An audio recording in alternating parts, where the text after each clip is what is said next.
הם היו 9 מחבלים, הגיעו ליישוב על אופנועים. היה להם RPG, היה להם רימונים, היה להם מטענים. אנחנו ננעלנו בתוך הבית, הם בינתיים התחילו לעבור חדר לחדר, רימונים וריסוס. הם העמידו צלף. הצלף הזה הצליח להרוג 4 אנשים, והמושב הזה נשאר ללא הגנה. אמרתי לבן שלי, אנחנו פה עד המוות, ברור? אמר לי כן.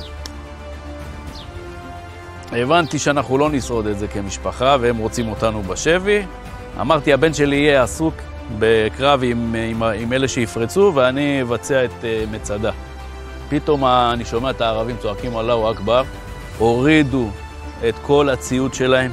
המטען הזה שהיה מחוץ לדלת לא התפוצץ, הורידו נעליים, התפללו, קמו והלכו.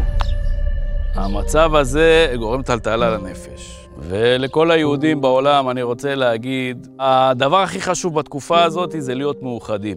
האהבה שלכם והתמיכה שלכם דרך קרן היסוד זה דבר שנותן לנו כוחות. אנחנו פה בשבילכם ואתם תהיו פה בשבילנו.